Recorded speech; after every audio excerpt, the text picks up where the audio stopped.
श्री कृष्णम वंदे जगत गुरु इदम श्री सद्गुरुवे नमः। वांग्मय नंबर 2, जीवन देवता की साधना आराधना, ऑडियो नंबर 68। गुरुदेव ने हमें व्यवहार कुशलता अर्थात आदर्श व्यवहार के बारे में बताया। आगे हमने शिष्टता के अर्थ को जाना, प्रत्येक के साथ सम्मानपूर्ण व्यवहार और शालीनता अर्थात प्रत्येक के प्रति स्नेह और आत्मीयता की उच्च स्तरीय अभिव्यक्ति। आगे हमने दृढ़ता को समझा। दृढ़ता का अर्थ है अपने सिद्धांतों और मर्यादाओं पर अडिग रहने की निष्ठा। लोक सेवी का व्यवहार आंतरिक भावनाओं से संयुक्त होना चाहिए, न कि बनावटीपन से, क्योंकि बनावटीपन के व्यवहार से वह उद्देश्यपूर्ण नहीं होता जो लोक सेवी का होना चाहिए। हमें कमियां अकेले में बतानी चाहिए और प्रशंसा सबके सामने। बस अहम के पोषण का ध्यान रखना चाहिए ताकि हम किसी के अहम को पोषण न कर बैठें। अब क्रमशः आगे सेवा की आवश्यकता और स्वरूप। जनसाधारण की गतिविधियां और क्रियाकलाप केवल अपने तक ही सीमित रहते हैं। सामान्य व्यक्ति अपना सुख और हित देखना ही पर्याप्त समझता है। वह सोचता है कि अपने लिए पर्याप्त साधन सुविधाएं जुट जाएं, सुखदायक परिस्थितियां हो, इतना ही काफी है। शेष सब चाहे जिस स्थिति में पड़े रहें। स्वार्थपरता इसी का नाम है। स्व के संकुचित दायरे में पड़े व्यक्तियों की रीति नीति इसी स्तर की होती है। जब उसकी परिधि विस्तृत होती चली जाती है, व्यक्ति अपनेपन का विकास करता है तो उसमें दूसरों के लिए भी कुछ करने की उमंग उठने लगती है और व्यक्ति सेवा मार्ग पर अग्रसर होने लगता है। जीवन साधना से आत्मिक चेतना का विकास जैसे जैसे होने लगता है, सेवा की टीस उसी स्तर की उठने लगती है और व्यक्ति स्वयं की ही नहीं, सबकी सुख सुविधाओं और हित अहित की चिंता करने लगता है, उनका ध्यान रखने लगता है। परमार्थ साधन में लगे व्यक्तियों को उससे भी उत्कृष्ट आनंद और आत्मसंतोष अनुभव होता है, जो स्वार्थ पूर्ति में ही लगे व्यक्तियों को प्राप्त होता है। पूर्ण परमार्थ, लोक मंगल, जन कल्याण, समाज हित आदि सेवा साधना के ही पर्यायवाची नाम है और इसी में मनुष्य जीवन की सार्थकता है। जिन व्यक्तियों ने भी इस पद्धति से जीवन सार्थकता की साधना की, मनुष्य और समाज का स्तर ऊंचा उठाने के लिए योगदान दिया, सामाजिक सुख शांति में बाधक तत्वों का उन्मूलन करने के लिए प्रयत्न किए, समाज ने उन्हें सिर आंखों पर उठा लिया। महापुरुषों के रूप में आज हम उन्हीं नर रत्नों का स्मरण और वंदन करते हैं। मानवीय सभ्यता और संस्कृति के विकास में सबसे बड़ी बाधा है व्यक्ति और समाज को त्रास्त करने वाली समस्याएं। आज जिधर भी देखा जाए अभाव, असंतोष, चिंता, क्लेश व कलह का ही बाहुल्य दिखाई देता है। यूं पिछले 150 वर्षों में वैज्ञानिक प्रगति इतनी तीव्र गति से हुई है कि उससे पहले उसकी कल्पना भी नहीं की जा सकती थी। जीवन को सहज और सुविधामय बनाने के लिए विज्ञान ने एक से बढ़कर एक उपाय किए हैं और वे सफल भी रहे हैं, परंतु उनसे न व्यक्ति सुखी हुआ है, न समाज में शांति आई है। सुविधा बढ़ाने और पीड़ाओं को दूर करने के लिए अनेकानेक प्रयास किए गए हैं, पर उनसे समस्याएं कम होने के स्थान पर बढ़ी ही हैं। पहले कहीं सूखा और अकाल पड़ता था तो 100-200 किलोमीटर दूर पर रहने वालों को भी उसकी खबर नहीं चलती थी। फलस्वरूप जरा सी अधिक बारिश होने पर फसलें बिगड़ जाने से एक क्षेत्र के लोग भूखों मर जाते तो दूसरे क्षेत्रों में अन्न की प्रचुरता रहती।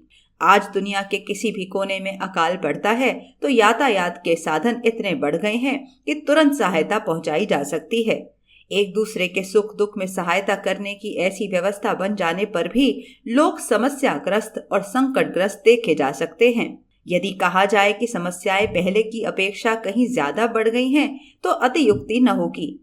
आज से 1000 वर्ष पहले का मनुष्य जिनके बारे में कल्पना भी नहीं कर सकता था, वे सुविधाएं और साधन उपलब्ध होने पर भी लोग अपने आप को पूर्वोपेक्षा से अधिक अभावग्रस्त, रुग्ण, चिंतित, एकाकी, असहाय और समस्याओं से घिरा हुआ अनुभव करते हैं। भौतिक प्रगति के बढ़ जाने पर साधन संपन्नता पहले की अपेक्षा अधिक होने पर तो यह होना चाहिए था कि हम सुखी और संतुष्ट रहते, लेकिन गहन आत्मनिरीक्षण करने पर इस अवधि में हम अपने को पहले से अधिक गिरा, पिछड़ा और बिगड़ा पाते हैं। शारीरिक स्वास्थ्य, मानसिक संतुलन, पारिवारिक सौजन्य, सामाजिक सद्भाव, आर्थिक संतोष और आंतरिक उल्लास के सभी क्षेत्रों में हमारा स्तर गिरा है। इस दृष्टि से आज की सुविधा संपन्नता और पूर्व काल की सुविधा परिस्थितियों की तुलना की जाए तो भी यही लगता है कि उस असुविधा भरे समय के निवासी आज के हम लोगों की तुलना में असंख्य गुने सुखी और संतुष्ट थे। तब की और अब की परिस्थितियों में साधन सुविधा की दृष्टि से भले ही विकास हुआ है, परंतु सुख शांति की दृष्टि से हमारा पतन ही हुआ है। लोक सेवियों को इस पतन का निराकरण करने के लिए प्रस्तुत होना चाहिए तथा समस्याओं की जड़ खोजकर उन्हें खोदने में अपनी सेवा साधना आरंभ करनी चाहिए। परिस्थितियों के कारण यह दीनहीन दुर्दशा नहीं हुई है। परिस्थितियां तो पहले की अपेक्षा अब कहीं बहुत अच्छी हैं। वस्तुतः इस पतन के लिए हमारे आंतरिक स्तर की विकृति ही उत्तरदायी है। व्यक्ति और समाज में इन दिनों जो दुख दारिद्र्य की काली घटाएं घुमड़ रही हैं, उनका कारण भावना स्तर में अवांछनीय विकृतियों का आ जाना ही है।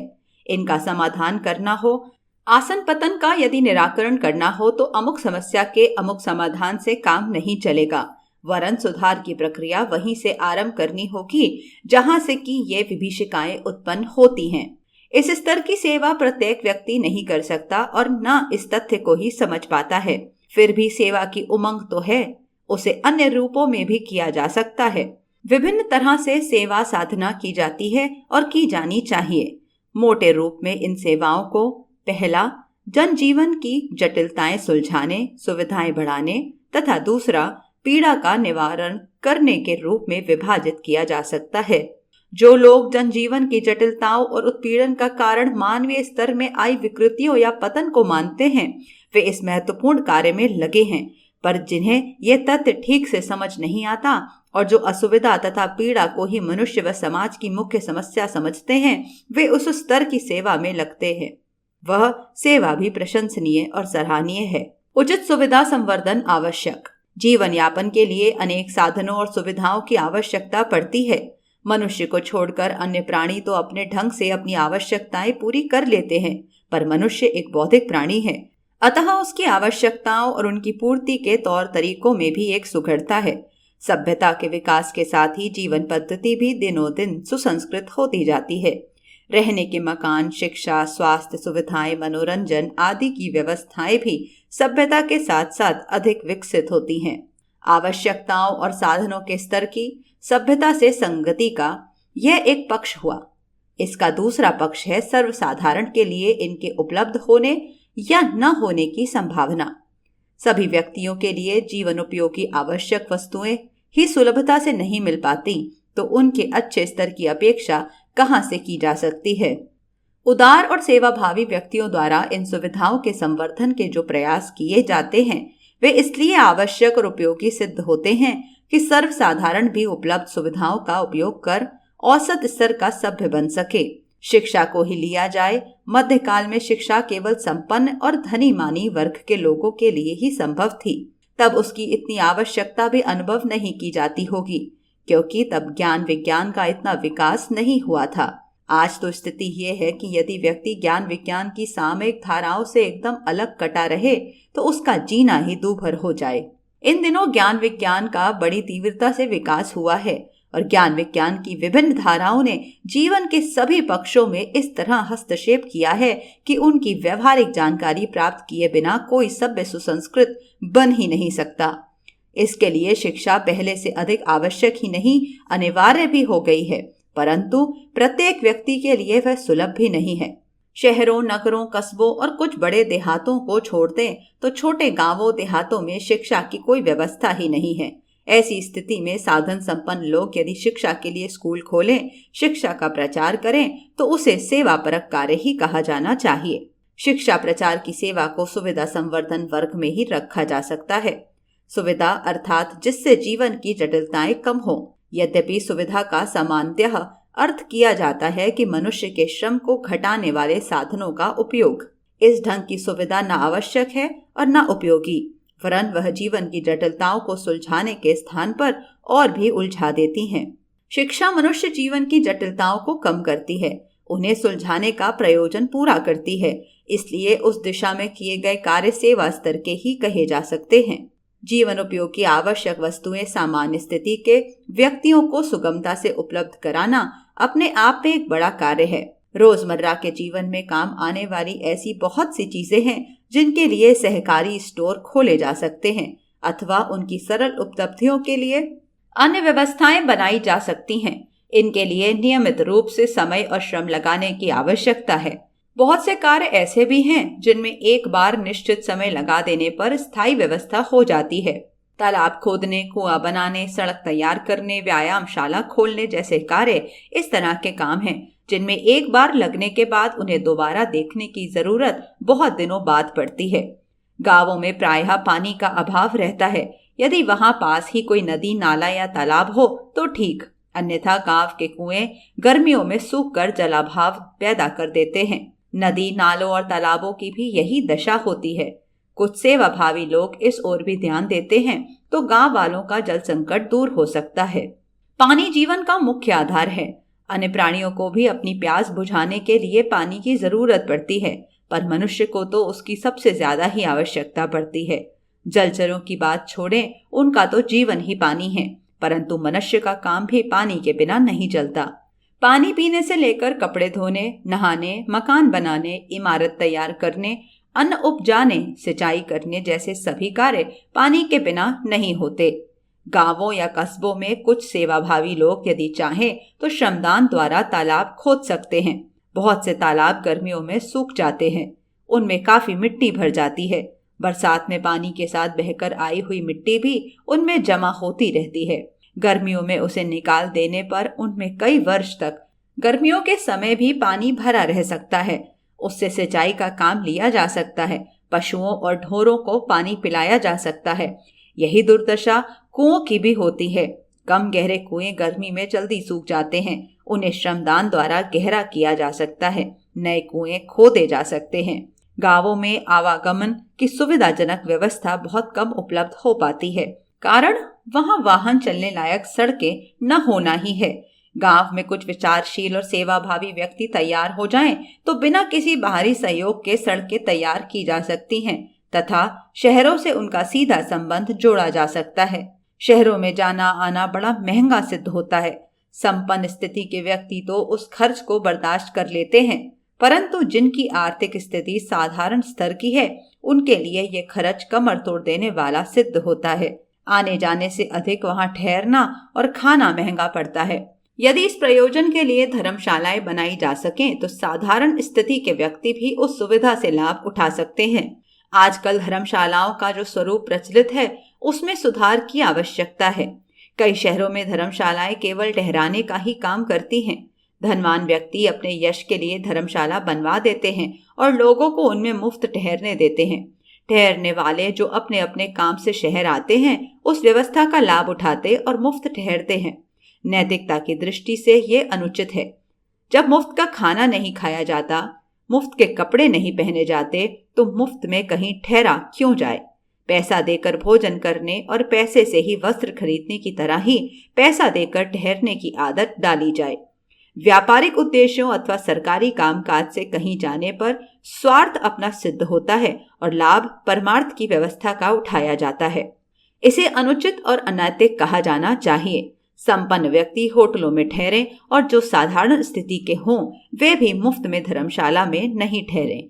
सामाजिक कल्याण के लिए, परमार्थ सेवा के लिए कहीं जाया जाए तो धर्मशाला में निःशुल्क ठहरना भी उचित है। अन्यथा व्यक्तिगत कार्य से कहीं जाने पर धर्मशाला में ठहरने की परंपरा बंद की जानी चाहिए। धर्मशालाओं में साधारण शुल्क लेकर ठहराने का नियम बनाया जाना चाहिए और वह भी केवल दुर्बल या असमर्थ आर्थिक स्थिति वालों के लिए हो। यदि उन्हें सस्ते होटल का रूप दिया जाए और बिना लाभ हानि के सिद्धांत पर चलाया जाए तो गरीब और मध्य वर्ग के व्यक्तियों को उनसे लाभ मिलेगा। लोगों को इससे पर्यटन की प्रेरणा भी मिल सकती है। संपन्न व्यक्ति अधिक खर्च कर सकते हैं, इसलिए वे सैर और देशाटन का लाभ भी उठा लेते हैं। निर्धन और मध्यम श्रेणी के व्यक्ति आने जाने तथा ठहरने खाने में अधिक खर्च नहीं कर पाते। इस कारण पर्यटन के लाभों से वंचित रह जाते हैं। यदि धर्मशालाओं को सस्ते होटलों का रूप दिया जाए और उनके ठहरने खाने पीने की सुविधाएं लगभग उसी मूल्य पर उपलब्ध कराई जाएं जितनी कि घर पर उपलब्ध हो पाती हैं, तो धर्मशालाओं का सही उपयोग हो सकता है। धर्मशालाओं की तरह ही नामवरी और पुण्य लाभ के उद्देश्य से अन्न क्षेत्र भी चलाए जाते हैं। अन्न क्षेत्र अर्थात साधु विकारियों के लिए भोजन देने का स्थान। निर्धन व्यक्तियों को तो उनसे कोई लाभ नहीं मिलता, क्योंकि उनमें भी आत्मसम्मान रहता है और आत्मसम्मान उन्हें साधु भिखारियों की पंक्ति में किसी हालत में खड़ा नहीं होने देता। नामवरी और पुण्य लाभ के लाभ स्थापित अन्य क्षेत्र निठल्ले साधु बाबाओं तथा अकर्मण्य भिखारियों के लिए आश्रय स्थान बन जाते हैं। इससे थोड़ी देर के लिए वाहवाही भले ही मिल जाए, परंतु वास्तविक पुण्य लाभ नहीं मिलता। दान की जो प्रक्रिया पात्र अपात्र का विचार किए बिना ही आरंभ की जाती है, वह बड़ी अविवेकपूर्ण है। निठल्ले और अकर्मण्य लोगों को भोजन कराना पुण्य नहीं, पाप है।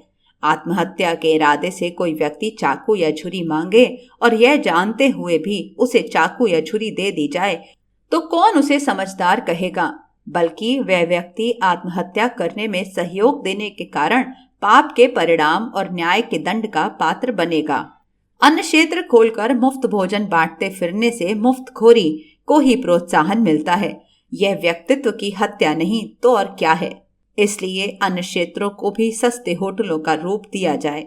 मुफ्तखोरी में अपनी संपत्ति लगाने की अपेक्षा तो बेहतर यह है कि उसमें कोई लाभ न उठाने की नीति अपनाई जाए और लागत मूल्य में ही भोजन दिया जाए। इससे न किसी को संकोच होगा और न निर्धन असमर्थ लोगों के आत्मसम्मान को ठेस पहुंचेगी।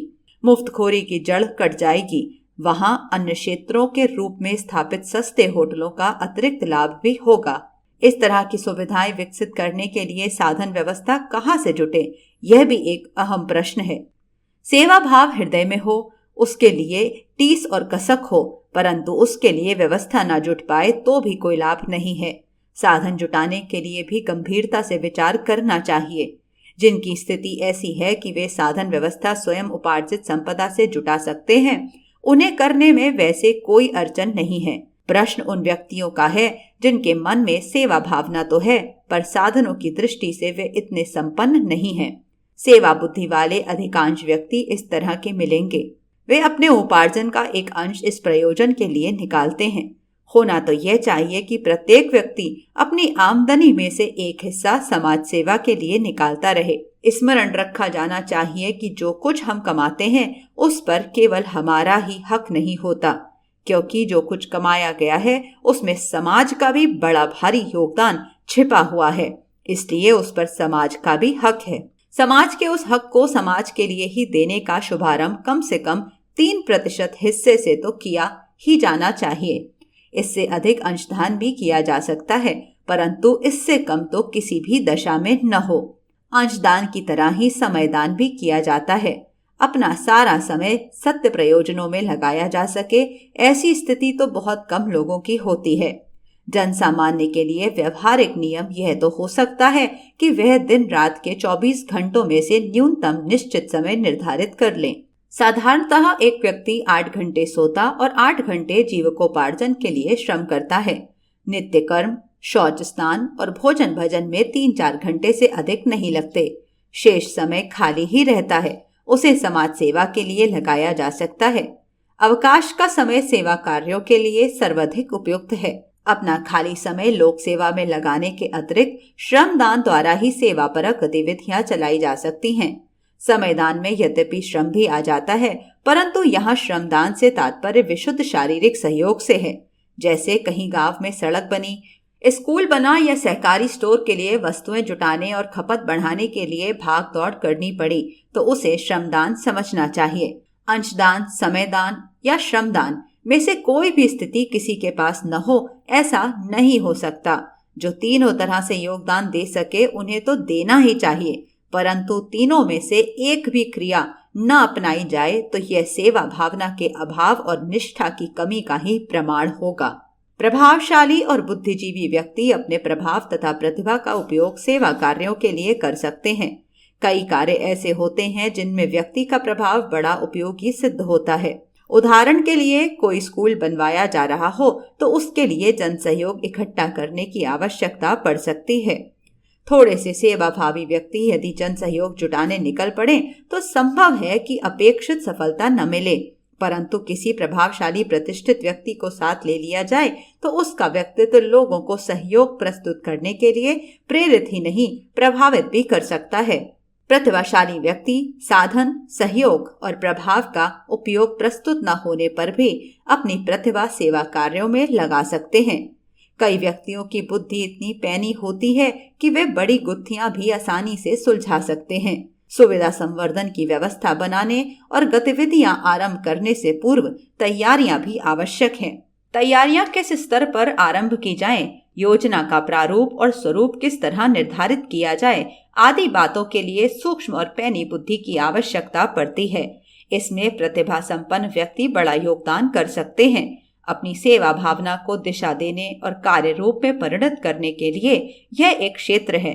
जनजीवन की जटिलताओं को सुलझाना भी महत्वपूर्ण सेवा है। अपने परिवार के लिए जिस प्रकार हम व्यग्र और आकुल हो उठते हैं, उसी प्रकार जनजीवन की जटिलताओं को हल करने के लिए उमंग उठे तो समझना चाहिए कि सेवा बुद्धि और सेवा निष्ठा का विकास आरंभ हो रहा है। लेकिन सेवा का यह स्वरूप पूर्ण नहीं कहा जा सकता, क्योंकि सुविधाएं मनुष्य की अनिवार्य आवश्यकता नहीं है। मूल आवश्यकता मनुष्य का सुख और उसका संतोष है। ये आंतरिक स्थिति पर निर्भर करते हैं। मन स्थिति यदि परिमार्जित न हो तो अनेक सुविधाएं भी व्यर्थ और निरुपयोगी हो जाती हैं। सुविधा संवर्धन को अनावश्यक तो नहीं कहा जा सकता, पर उसे सेवा बुद्धि का पूर्ण परिपक्व विकास भी नहीं कहा जा सकता। उससे भी ज्यादा आवश्यक मनुष्य की पीड़ाएं और समस्याएं हैं। हमारा समाज तथा समाज के सदस्य विभिन्न समस्याओं से कष्टप्रद स्थितियों से ग्रस्त हैं। उन्हें दूर करने के लिए तत्पर हुआ जाए तो वह सुविधा संवर्धन से भी उत्कृष्ट स्तर की सेवा होगी। पीड़ाजनक परिस्थितियों और कष्टदायक समस्याओं से यदि छुटकारा मिल सके तो विकास करना और सुविधाएं बढ़ाना मनुष्य का नैसर्गिक स्वभाव है। इसे विकसित करने के लिए सेवा निष्ठा में निखार लाने के लिए पीड़ित मानवता की पुकार सुननी चाहिए। पाठशालाओं, कुटीर उद्योगों तथा अन्य ढंग की सुविधाओं को बढ़ाने के लिए अन्य तंत्र भी खड़े किए जा सकते हैं, परंतु सेवा भावना का वास्तविक निखार मनुष्य की समस्याओं, कठिनाइयों तथा पीड़ाओं को समझने, उनसे सहानुभूति जताने और उन्हें दूर करने के लिए प्रयत्न करने पर आता है। सुविधा संवर्धन में एक प्रमुख बाधा यह भी है कि उसमें व्यक्ति के विचलित होने की संभावना अधिक रहती है। सहकारी स्टोर खोलने से लेकर स्कूल चलाने और औद्योगिक प्रशिक्षण देने तक के कार्य ऐसे हैं जिनमें व्यवसाय और सेवा का अंतर करना सहज नहीं है। सहकारी स्टोर सेवा भावना से भी चलाए जा सकते हैं और व्यावसायिक उद्देश्यों से भी। इसी तरह अन्य कार्य भी हैं। बहुत से व्यक्ति ऐसे भी हैं जो जनता की सेवा के बहाने अपना घर भरने का स्वार्थ बुरी तरह सिद्ध कर रहे हैं और बाहर से कोई पता नहीं चलता। कहने का अर्थ ये है कि वही विकृति यदि अपने भी भीतर घुस पड़ी तो व्यक्तित्व ही नष्ट हो जाने का डर उत्पन्न होता है। जहां आवश्यक होता है, परिस्थितियों के अनुसार सुविधा संवर्धन के कार्यक्रम भी चलाए जाते हैं, परंतु उन्हें ही सर्वांगपूर्ण सेवा नहीं समझ लेना चाहिए। अपनी सेवा निष्ठा का विकास करने के लिए पीड़ा और पतन के निवारण को अधिक महत्वपूर्ण समझना चाहिए। पीड़ा निवारण एक श्रेष्ठ कार्य। बहुतों को ये लगता है कि अभावों और कठिनाइयों को दूर करने के स्थान पर उत्पीड़न जनित क्षोभ और पीड़ा का निवारण अधिक महत्वपूर्ण है। उन्हें अपनी करुणा का उपयोग पीड़ा निवारण के लिए ही अधिक सार्थक लगता है।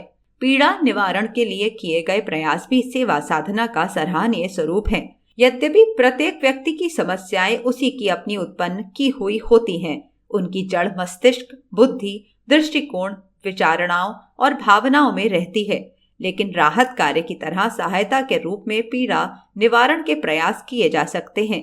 पीड़ाओं से पूर्णतः मुक्ति तो स्वयं प्रयत्न किए बिना नहीं पाई जा सकती, लेकिन व्यक्ति के प्रति इतना सहयोग किया जा सकता है कि उसे तत्काल राहत मिल जाए और आगे के लिए दिशा भी। कई स्थितियां ऐसी आती हैं जिनमें सहायता के रूप में ही सेवा की जा सकती है, जैसे कोई बड़ी दुर्घटना घट जाए, भूकंप आ जाए अथवा बाढ़, सूखा, अकाल, महामारी आदि परिस्थितियों में राहत कार्य चलाए जा सकते हैं। उस समय कष्ट पीड़ितों को जितनी आवश्यकता तत्कालिक सहायता की है, उतनी आवश्यकता अन्य बातों की नहीं होती। इस स्तर की परिस्थितियों में समय, श्रम और धन को पीड़ित मनुष्यों के लिए लगाना चाहिए। अकाल, बाढ़, सूखे आदि के समय उनके शिकार हुए लोगों के लिए भोजन आदि की व्यवस्था करते हैं। यह सराहनीय है। अपने परिवार में किसी को खाना न मिलने पर जिस प्रकार चिंता व्यक्त की जाती है, उसी प्रकार भावनाशील, उदार और सेवाभावी व्यक्ति अकाल तथा बाढ़ के समय सामूहिक रूप से विपत्तिग्रस्तों के लिए चिंतित हो उठते हैं और महामारी आदि दुर्घटनाओं के समय लोगों के लिए तत्काल राहत पहुंचाने की व्यवस्था करते हैं। इससे अनेक व्यक्ति असमय काल कवलित होने से बच जाते हैं। दुर्घटनाओं में घायल हुए व्यक्तियों को तुरंत अस्पताल पहुंचाना, जिन्हें कम चोट लगी हो उन्हें प्राथमिक चिकित्सा उपलब्ध कराना आदि कार्य समय और परिस्थिति के अनुसार किए जा सकते हैं। प्राथमिक चिकित्सा की जानकारी रखना भी इतना आवश्यक है कि उसके अभाव में कोई भी छोटी से छोटी घटना बड़ी हानि का कारण बन जाती है। उदाहरण के लिए, चोट लगने पर पट्टी बांधना और मरहम पट्टी करना नहीं आया तो घाव में लगे धूल के कण सेप्टिक से लेकर टिटनेस जैसी प्रतिक्रियात्मक बीमारी खड़ी कर देते हैं। इसलिए विशेषज्ञ व्यक्तियों को सेवा भावना से ऐसा प्रशिक्षण क्रम चलाना चाहिए जिसमें समझदार व्यक्तियों और पढ़े लिखे लोगों को फर्स्ट एड का प्रशिक्षण मिल सके। गांवों में बहुत से लोग सर्पदंश के कारण मर जाते हैं और बिच्छू काटने तथा कनखजूरा काटने के कारण मर्मतांग वेदना भोगते हैं।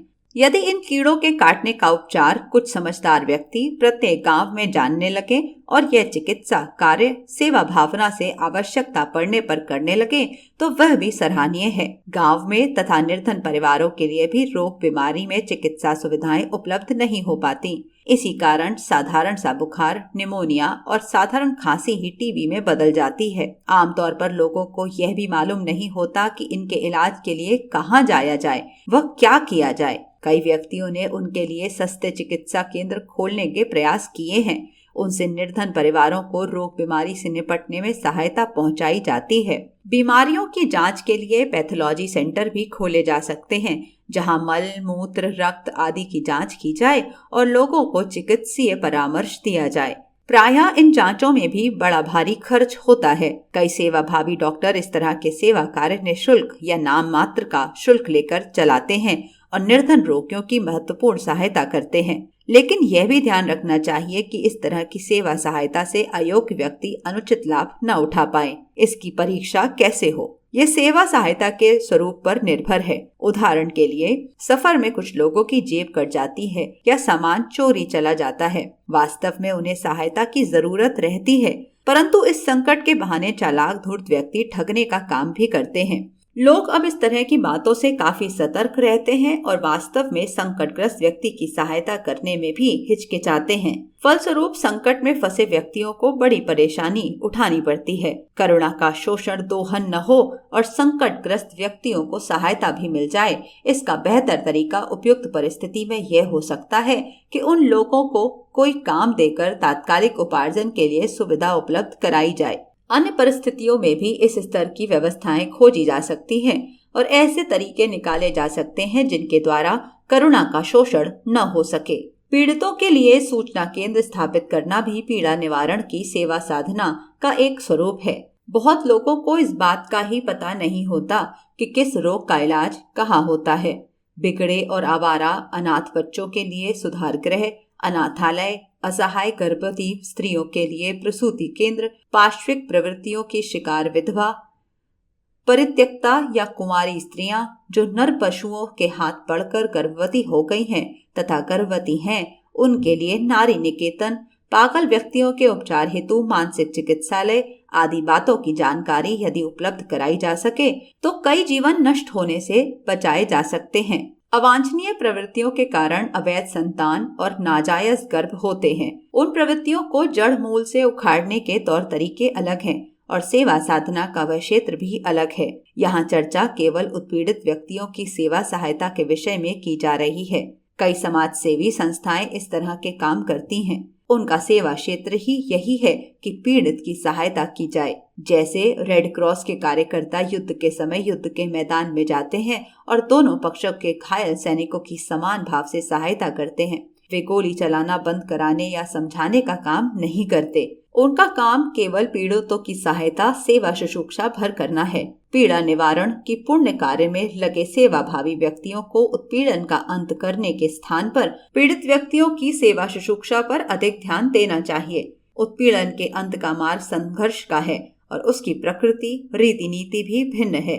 वह प्रक्रिया समय साध्य है। तत्काल तो पीड़ित व्यक्ति को राहत पहुंचाना ही आवश्यक है। जैसे गांव में दो पक्षों में झगड़ा हुआ और मारपीट हो गई, उसमें लोग घायल भी हुए। कमजोर पड़ जाने वाला पक्ष आगे घात लगाने की योजना बनाने लगा। दोनों पक्षों में शांति स्थापित करने और समझौता कराने का कार्य बाद का है। पहले तो घायल व्यक्तियों को अस्पताल पहुंचाना तथा उनके उपचार की व्यवस्था करना ही आवश्यक है। इसी को क्रमशः आगे बढ़ेंगे। सभी को सादर प्रणाम। 21वीं सदी उज्जवल भविष्य। भारत माता की जय। वंदे मातरम। प्रणाम सभी को। वाङ्मय अर्थात साहित्य, शब्द, भावना और विचार का संग्रह। योग ऋषि पंडित श्री राम शर्मा आचार्य जी की इस धरोहर को ऑडियो रूप से सुनने के लिए चैनल को लाइक करें, सब्सक्राइब करें और नोटिफिकेशन ऑन करें। आइए गुरुदेव की वाणी जन जन तक पहुंचाएं। सभी को आभार।